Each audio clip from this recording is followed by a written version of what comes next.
تمام قوانین جو بھی چاہے وہ کوئی قوانین ہے، چاہے وہ رولز ہیں، ریگولیشنز ہیں، یا جو ان رولز کے اندر جو بھی آفس بنے گا کوآرڈینیٹر کا جو کہ ریگولیٹ کرے گے اس کو انفورس کریں گے رولز کو، ان کی بھی اپنی ایک رائے ہو سکتی ہے کہ کیا چیز بین ہونی چاہیے اور کیا نہیں ہونی چاہیے، کس یوزر کا ڈیٹا ان کو چاہیے، اور کسی پوسٹ کو انہوں نے اگر ٹیک ڈاؤن کرانا ہے یا جو بھی. تو یہ بیسیکلی کافی وائڈ اس کی ڈیفینیشن ہے مختلف چیزوں کی، اور جو پاورز دی گئی ہیں وہ بھی بہت وائڈ ہیں، اور جو وجوہات بتائی گئی ہیں جس کے تحت سینسرشپ ہو سکتی ہے یا کسی کی پوسٹ اتاری جا سکتی ہے، یا کمپنیز کو کہا جا سکتا ہے کہ آپ ہمیں اس یوزر کی معلومات فراہم کریں، وہ کچھ بھی ہو سکتی ہیں.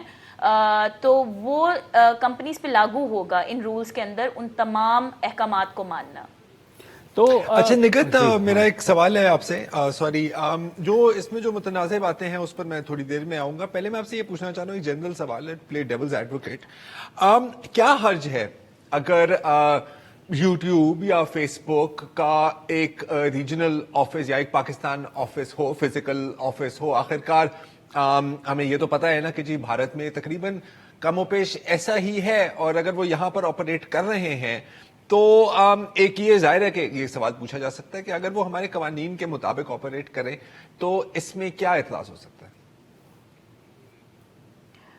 زرار اس میں دیکھیں، اعتراض کی تو ایسی کوئی وہ نہیں وجہ بنتی، لیکن جو وجوہات ہیں وہ یہ ہیں کہ جن ممالک میں ان کے آفیسز ہیں ان ممالک کی اپنی اکانومی کیا ہے، وہاں پہ یہ آفیسز کیوں بنائے گئے، یا کمپنیز کو کیوں یہ ضرورت پیش آئی کہ وہ اس مارکیٹ کو کیپچر کریں.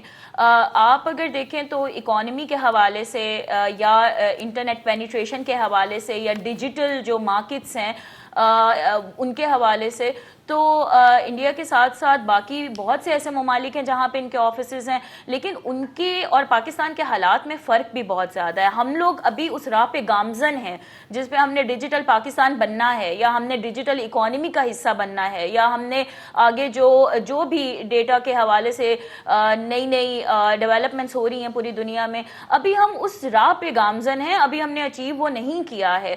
لیکن وہ اچیو کرنے سے پہلے ابھی تو ڈیجیٹل پاکستان کا انیشیٹو شروع ہوا ہے، اور ابھی کچھ بھی اچیو کرنے سے پہلے جب آپ اتنی سخت ریگولیشنز لے کر آ جائیں گے تو آپ مجھے بتائیں کہ کون سی ٹیک کمپنیز کے لیے یا آئی ٹی انڈسٹری کے لیے یا انویسٹرز کے لیے پاکستان ایک اٹریکٹیو مارکیٹ ہوگی.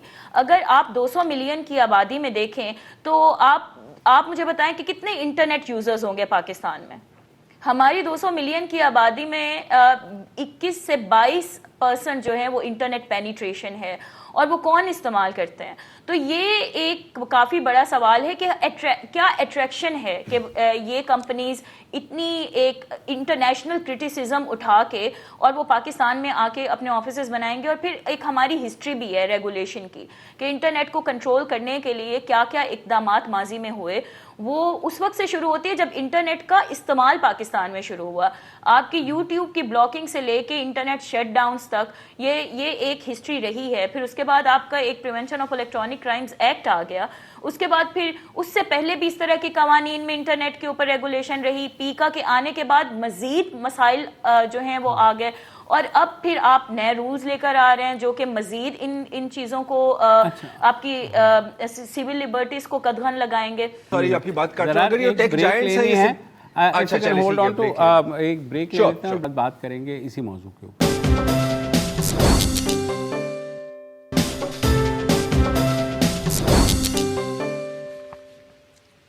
ویلکم بیک جی. اب یہ جو نوٹیفیکیشن ہے اس کو فیس بک اور ٹویٹر والے لائک کریں گے یا نہیں، یہ تو آگے کی بات ہے، دیکھنا ہوگا کہ ٹیک جائنٹس، سوشل میڈیا جائنٹس کا کیا جواب آئے گا. لیکن میں اب فوکس کرنا چاہ رہا ہوں یہ جو سیکشن ای ہے کہ کس طرح کا جو کانٹینٹ ہے اس پر اعتراض ہو سکتا ہے. تو بظاہر تو اس میں کوئی مسئلہ نہیں نظر آ رہا، جیسے کہ کہتے ہیں کہ جی جو لوگ فیک نیوز پھیلا رہے ہیں، بالکل فیک نیوز نہیں پھیلانی چاہیے. جو لوگ ہتک عزت یا ڈیفیمیشن کر رہے ہیں، بالکل یہ بھی نہیں ہونی چاہیے. حالانکہ اس کے بارے میں میرا خیال ہے ہمارے پاس کوئی 10-12 قوانین پہلے سے موجود ہے. پھر اس کے بعد کہ یا کوئی کانٹینٹ دیٹ وایولیٹس اور affects the religious, cultural, ethnic اور national security sensitivities of Pakistan. اب میں مطلب دعوے کے ساتھ کہہ سکتا ہوں کہ ہم میں سے کوئی ان چیزوں کو وائلیٹ کرنے کا شوقین نہیں ہے، نہ ہی کرنا چاہے گا. سوال میرا یہ ہے آپ سے نگت کہ کون فیصلہ کرے گا کہ فیک ہے نیوز یا صحیح ہے؟ کون فیصلہ کرے گا کہ ڈیفیمیشن ہے؟ اور کون فیصلہ کرے گا کہ یار یہ ہماری ریلیجس، کلچرل، ایتھنک اور نیشنل سیکیورٹی سینسٹیوٹیز کے خلاف ہے؟ جی دیکھیں، یہ پہلے بھی جب یہ پیکا بھی جب آیا تھا تو یہی سوالات اٹھائے گئے تھے اور یہی بات کی گئی تھی کہ کون یہ فیصلہ کرے گا کہ نیشنل سیکیورٹی کیا ہے. ایک اور زرار جو بہت امپورٹنٹ بات ہے جو ہم لوگ میرے خیال میں ہمیں بات کرنی چاہیے کہ یہاں پہ انہوں نے ایکسٹریمزم کی جو ڈیفینیشن دی ہے وہ انتہائی ویگ ہے اور خطرناک بھی ہے، کیونکہ ایکسٹریمزم کی جو ڈیفینیشن ہے اس میں وہ کہتے ہیں کہ کوئی بھی ایسی چیز جو کہ ڈیسینسی اور موریلٹی کے خلاف ہو یا پبلک آرڈر کے خلاف ہو یا کسی کی انڈیویجول یا میوچول رسپیکٹ کے یا ٹالرنس ہو، وہ اگر آپ اس کو بھی پڑھیں تو وہ بھی آپ کو خاصی پریشان کرتی ہے کہ جب آپ اتنے زیادہ وسیع اس کو کر دیں گے. بالکل بالکل زندگی تماشا ہے، بالکل اسی طریقے سے آپ کو یہ. اور اگر آپ تھوڑی پیکا میں بھی دیکھ لیں تو جب جو ہم لوگوں نے خدشات ظاہر کیے تھے وہ پرانی حکومت نے جب بنایا تھا تو انہوں نے ان کو ہم یہی کہتے رہے کہ یہ بیسیکلی سٹیزنز کی عورتوں کی پروٹیکشن کے نام پہ وہ قانون بنا تھا. بالکل مجھے اس کا نام دیکھ کے یاد آ گیا تھا کہ یہ سٹیزن پروٹیکشن کے نام پہ بنا ہے. وہ خواتین کو تو کوئی نہیں ملتا جب وہ جاتی ہیں، ان کو اس طریقے سے انصاف نہیں ملتا پیکا کے اندر جب وہ آن لائن وائلنس کا شکار ہوتی ہیں یا ہیٹ اسپیچ کا ہوتی ہیں. لیکن صحافی آپ کے گرفتار ہوتے ہیں، ان کی پروسیکیوشن ہوئی ہے. ہم نے دیکھا ہے پروٹیسٹرز جو آن لائن پروٹیسٹر جس کو باقاعدہ ایک حق تسلیم کیا گیا ہے آن لائن اسمبلی اور ایسوسی ایشن کو، جب وہ لوگ آن لائن اکٹھے ہوتے ہیں تو ان پہ بھی یہ لاگو ہوا ہے پیکا. اور یہی ہم ان رولز کے ساتھ بھی دیکھیں گے کہ اب مزید جو ہے آپ نے ایک پیکا 2.0 اگر میں کہتی ہوں تو یہ بالکل ٹھیک ہے، کیونکہ یہ ایڈوانس فارم ہے. وہ چیزیں جو آپ پیکا میں نہیں کر سکے اب آپ رولز کے اندر کریں گے. اچھا مجھے چلو شاباش. اچھا پتہ ہے اس میں ایک خدشہ یہ بھی ہے جس کے بارے میں لوگ بات کرتے ہیں کہ اتنی ایکسیسو قسم کی اور ایگریسو قسم کی اگر رولز لائیں گے تو کیا ہم بالکل چائنیز ماڈل کی طرف جا رہے ہیں؟ کیا بالکل ہی ہم چین کی چائنا کاپی ہیں سر؟ ہاں چین کی چائنا کاپی ہیں. آپ کو لگتا ہے ہم چین نہیں ہیں، ہم 7 دن میں ہسپتال نہیں بنا سکتے لیکن ہم یہ کرنے کے لیے تیار ہیں. لیکن 7 دن میں اکاؤنٹ بند کر سکتے ہیں. کیوں 7 دن میں سر؟ 7 دن محبت. ہاں تو نگہت بتائیے آپ کا خیال ہے کہ یہ وہی ایک اوپریسو قسم کی پالیسی لگ رہی ہے آپ کو؟ جی بالکل ویسی ہی پالیسی لگ رہی ہے اور یہ بہت خدشے کی بات ہے، کیونکہ جب اس وقت بھی ہم بات کرتے تھے تو اتنا زیادہ لوگوں نے اس پہ اتنا رسپانس نہیں دیا تھا، لیکن بعد میں جب وہی قانون ان کے خلاف استعمال ہوا تو پھر آوازیں اٹھیں اور پھر بات ہوئی کہ یہ قانون کتنا غلط بنا ہے. اور اب جب یہ بننے جا رہے ہیں تو ہم وہی ایٹماسفیئر اور وہی ماحول دیکھ رہے ہیں جس میں زیادہ لوگ بات نہیں کر پا رہے، اور ماحول بھی کچھ چونکہ ایسا ہے. تو میرا یہ خیال ہے کہ ایک تو یہ کہ آپ کی سول لبرٹیز کا تو آرگیومنٹ ایک طرف ہے، لیکن آپ کی ڈیجیٹل اکانومی کا آرگیومنٹ ایک طرف ہے. ہمارے ینگ لوگ پاکستان سے نکل جائیں گے، ہم اسپیس ان کی تنگ کر رہے ہیں یہاں پہ. اچھا نگہت مجھے یہ بتائیے کہ یہ تو ایک بات ہو گئی کہ وہ کیا کر سکتے ہیں.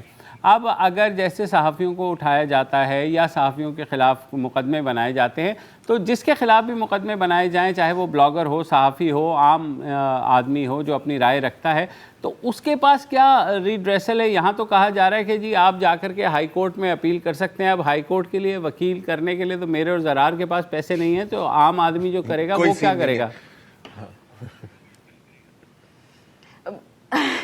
وہ میرے خیال میں پھر اللہ سے ہی دعا مانگے گا کہ وہ کیا کرے. لیکن یہاں پہ انہوں نے کوئی اپیل کا پروسیس ایک رکھا ہی ہے اتھارٹی کو جو اپیل کر سکتے ہیں، لیکن میرے خیال میں ٹرسٹ ڈیفیسٹ بہت زیادہ ہوگا کہ ایک اتھارٹی جب اتنا کچھ خود کر رہی ہے تو آپ کیسے توقع کر سکتے ہیں کہ لوگ ان کے پاس جا کے اپیل بھی کریں، اور جس میں اتنی پاورز ہیں کہ نیشنل کوآرڈینیٹر خود بھی ڈیفائن کر سکتا ہے کہ کیا چیز جو ہے وہ نیشنل سیکیورٹی کے خلاف ہے اور کیا چیز جو ہے وہ ایکسٹریمسٹ کانٹینٹ کاؤنٹ ہوگی.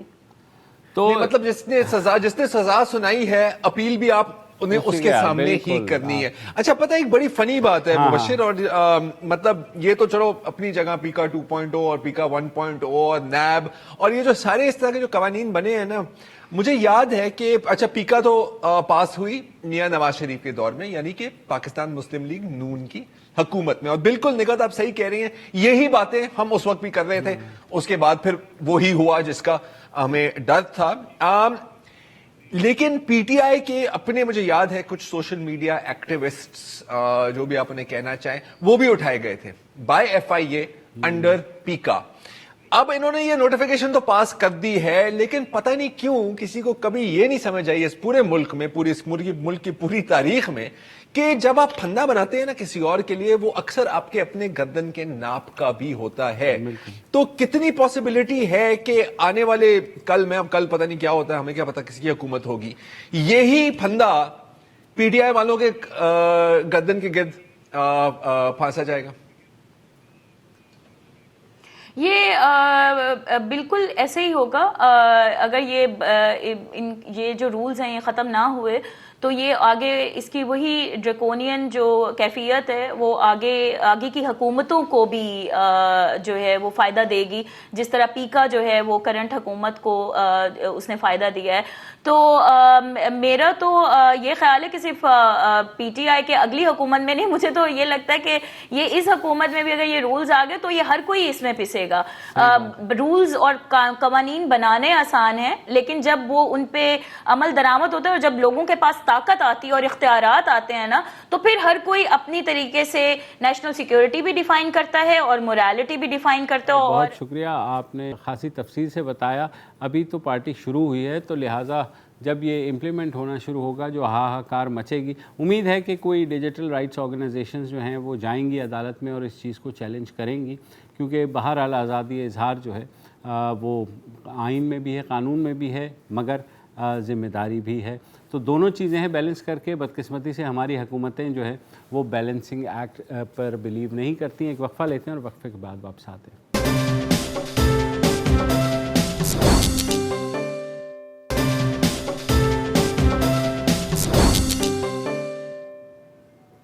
Welcome back. اور اب کچھ بات کر لیتے ہیں کراچی سرکولر ریلوے کی. کراچی بدقسمتی سے وہ شہر ہے جہاں اب کم از کم 30 سال سے لوکل ٹرین نہیں چل رہی ہے, اور جو پبلک ٹرانسپورٹ ہے اس کا بھی کچھ پتہ نہیں ہے.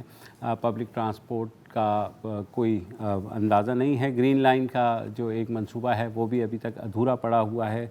تو آج سپریم کورٹ نے ریلوے کی جو سماعت کی, اس میں انہوں نے حکم دیا کہ کراچی سرکولر ریلوے کو 3 ماہ میں مکمل کیا جائے, اور جو ML1 منصوبہ ہے 2 سال کے عرصے میں اس کو بھی مکمل کیا جائے.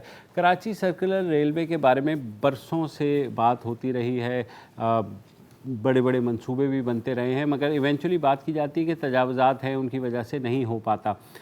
کیا ایسا ہی ہے؟ آج ہمارے ساتھ موجود ہیں کراچی کے سابق ایڈمنسٹریٹر فہیم زمان صاحب, جن کا یہ کہنا ہے کہ بالکل کراچی سرکولر ریلوے جو ہے وہ اس عرصے میں چلائی جا سکتی ہے, جس کے بارے میں سپریم کورٹ نے آج حکم دیا ہے. تو انہی سے پوچھ لیتے ہیں فہیم زمان صاحب, کیسے ممکن ہے؟ دیکھیے, سرکولر ریلوے کوئی آج کی چیز تو ہے نہیں, 70 کی دہائی سے چل رہی ہے.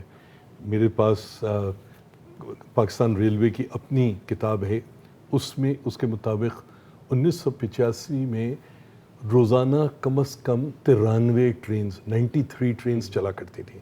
تقریباً کوئی 64 لاکھ پیسنجرز استعمال کرتے تھے, شہری استعمال کرتے تھے, اور 55-60 لاکھ روپے سال کا سرکولر ریلوے کو منافع بھی ہوتا تھا. اچھا, اس زمانے میں صرف ایک ٹریک تھا, آج تو خیر وہ بھی نہیں ہے. ایک ٹریک تھا, وہی ٹرین جاتی تھی, وہی ٹرین آتی تھی. اس طرح سے کر کے آپ سمجھ لیجئے کہ 46-48 بار وہ لوپ کرتی تھی صبح سے لے کے رات تک, اور جو ہے وہ چلتی تھی. سرکولر ریلوے 43 کلومیٹر کا ٹوٹل, جس میں سے 28 کلومیٹر کا جو ہے سرکولر لوپ ہے, اور پھر جو برگ اسٹیشن سے قائد آباد وغیرہ تک ملیر کوئی 15 کلومیٹر ہو ہے, تو 43 کلومیٹر بنتا ہے. دیکھیے, ساری دنیا میں لوکل ٹرینز چلتی ہیں, سبربن ٹرینز کہلاتی ہیں, میٹروز کہلاتی ہیں. اس وقت چائنا نے 140 شہروں میں سبربن اور لائٹ ریلز چلا رہے ہیں. میجر ان کا ایک وہ ہے. ایک آج بھی اور دو ٹرینیں, ایک جانے کا ٹریک ہوتا ہے ایک آنے کا ٹریک ہوتا ہے. 10 فٹ چوڑی ٹرین ہوتی ہے تو 10 اور 10 20 فٹ کی یہ ہو گئی. ان دونوں کے بیچ میں 10 فٹ کی جگہ تو 30 فٹ ہو گئی. 10 فٹ اگر آپ سائیڈ میں اگر آپ لے لیں تو یہ 50 فٹ جگہ ہو گئی. کراچی سرکولر ریلوے کی جو اوریجنل الائنمنٹ تھی یا ریزرویشن تھی وہ 100 سے 150 فٹ تک کی ریزرویشن تھی. وہ بہرحال اس میں پارٹلی انکروچ ہوئی. مگر میں پوری ذمہ داری سے یہ بات کہتا ہوں اور میں یہ آپ کے ناظرین کو دکھانے کے لیے تیار ہوں کہ یہ جو سرکولر ریلوے کا جو یہ ٹریک ہے جو اس پر آج بھی کم از کم 60 سے 70 فٹ کی جو ریزرویشن ہے وہ کلیئر پڑی ہوئی ہے. تو بنیادی مسئلہ یہ ہے کہ وہ ول نہیں ہے, وہ نہیں ہے, یا پولیٹیکل ول کہہ لیجیے, ٹیکنیکل ول کہہ لیجیے. ریلوے کے حکام سے آپ بات کریں تو وہ 2 سے 4 ارب ڈالر کا پروجیکٹ بناتے ہیں. وہ اس بات میں تیار نہیں ہیں کہ یہ اب اپنی مقامی جو وسائل ہیں ان کو استعمال کر کے جو ہے کراچی کے شہریوں کے لیے ٹرین چلائی جا سکے. اچھا, اس میں سے 2016 میں جائکا نے ایک جو جاپان کی ایڈ ایجنسی ہے انہوں نے کہا تھا کہ ہم 216 بلین آپ کو دے سکتے ہیں اگر آپ نے بنانا ہے. تو اس پہ بھی گفتگو تو ہوتی رہی, میٹنگز بھی ہوتی رہی, ایونچولی کچھ نتیجہ نہیں نکلا. دیکھیے جائکا نے 2.16 بلین ڈالرز کی بات کی تھی. دیکھیے جاپانیوں کا جاپنیز انٹرنیشنل کوآپریشن ایجنسی, دیکھیے آپ ان کو کہہ نہیں سکتے. بنیادی طور پہ اگر وہ بنائیں گے تو اپنی ریل کی پٹری لائیں گے, وہ بنائیں گے تو اپنی ٹرین لائیں گے, اپنے سگنلز لائیں گے, سب چیزیں اپنے پاس سے لے کر آئیں گے اور وہ انتہائی قیمتی ہوں گی, مہنگی ہوں گی. جاپان پاکستان کے اندر بہترین ریلوے کیریج فیکٹری ایگزسٹ کرتی ہے. رسالپور میں بہترین لوکوموٹیو فیکٹری ایگزسٹ کرتی ہے. ریل کاپ موجود ہے. اس وقت میں آنے سے پہلے آپ کے پروگرام میں یہ دیکھ رہا تھا کہ انٹرنیشنلی اس وقت ریل کی پٹری کا ریٹ کیا ہے. وہ $550 پر ٹن ہے. اس کے حساب سے اگر آپ 43 کلومیٹر کے اوپر 4 پٹریاں ڈالیں گے تو یہ تقریباً جو ہے $3.3 ملین یا 51 کروڑ روپے کی بنتی ہے. اگر اس پورے ٹریک کو آپ دونوں طرف سے فینسنگ کریں گے تو یہ کوئی ارب روپے کی مزید وہ ہے. آپ چائنا, آپ کہتے ہو کہ چائنا کے ساتھ آپ کی دوستی سمندر کی گہرائی سے زیادہ گہری اور پہاڑوں سے زیادہ اونچی ہے. آپ ان کے ساتھ کسی قسم کا جوائنٹ وینچر کرو, ان کے ہاں سے ٹیکنالوجی لے کر آؤ. اپنی جو کیریج فیکٹری ہے جس سے آپ ریلوے کیریجز ایکسپورٹ کر رہے ہو, بنگلہ دیش کو کر رہے ہو, صومالیہ کو, آپ کیا ضروری ہے کہ آپ بلٹ ٹرین یا جیپنیز اور سوئز جو لیٹسٹ ٹرینز ہیں وہ چلائیں. آپ اپنے حالات کے مطابق یہاں پر ٹرین چلائیں. الیکٹرک ملٹیپل یونٹ یا ڈیزل ملٹیپل یونٹ, یہ عام چیزیں ہیں ساری دنیا میں 100 سال سے چل رہی ہیں. آپ کہہ رہے ہیں کہ ہمارے پاس کیریج کی ورکشاپس بھی ہیں اور جو آپ نے باقی باتیں کی. سوال میرا آپ سے یہ ہے کہ کیا شیخ رشید صاحب کو اس کا علم ہے, اور اگر انہیں علم نہیں ہے تو کیا سپریم کورٹ کو اس کا علم ہے یا کسی نے ان کو بتایا ہے کہ سر یہ ہم خود بھی کام کر سکتے ہیں؟ دیکھیے مجھے ایمانداری سے نہیں معلوم کہ ان کو کسی نے بتایا نہیں بتایا, مگر میری زندگی کا تجربہ یہ ہے کہ جتنے بڑے بڑے لوگ ہوتے ہیں ان کو بڑے بڑے پروجیکٹس میں انٹرسٹ ہوتا ہے. ان کو یہ ضروری نہیں کہ کراچی کے شہریوں کو ٹرانسپورٹ, اربن ٹرانسپورٹ پرووائڈ کرنے سے بھی دلچسپی ہو. جو لوگ اسلام آباد میں بیٹھے ہیں یا بیٹھے ہیں, میں نہیں کہتا کہ برے لوگ ہیں, اچھے لوگ بھی ہو سکتے ہیں, مگر بہرحال کچھ چیزیں تو روز آیا کی طرح روشن ہے نا آپ کے سامنے ہے. ذرا آپ یہ دیکھو 1998 میں کراچی کا جب سینسس ہوا تھا 1 کروڑ کی آبادی تھی, 3 لاکھ کاریں تھیں رجسٹرڈ, 3.5 لاکھ موٹر سائیکلیں تھیں, 22,000 بسیں تھیں. آج تخمینہ لگایا جاتا ہے کہ کراچی کی آبادی کوئی 2.5 کروڑ ہے. آج 35 لاکھ سے زیادہ موٹر سائیکلیں ہیں کراچی میں, 15 لاکھ سے زیادہ رجسٹرڈ کاریں ہیں, اور وہ 22,000 بسیں جو ہیں وہ اب کوئی 6,000 رہ گئی ہیں. تو مجھے بتائیے یہ یہ کیسی مملکت خداداد ہے, یہ کس قسم کس قماش کے حکمران ہیں جو لوگوں کو, میں آپ کے پروگرام سے پہلے فہیم صاحب ایک چھوٹی سی بریک لینی ہے تاکہ پلیز. بریک کے بعد ہم گفتگو کو جاری رکھتے ہیں. بریک.